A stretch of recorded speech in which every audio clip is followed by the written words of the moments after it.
for giving me this opportunity to share with you my story.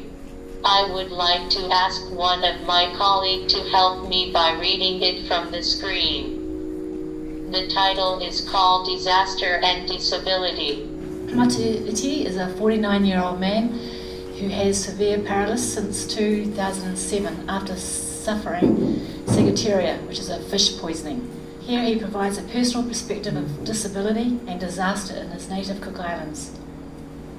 During my ABLE days as a chief instructor for the Cook Islands Outdoor Challenge program, I assisted on the land search and rescue team.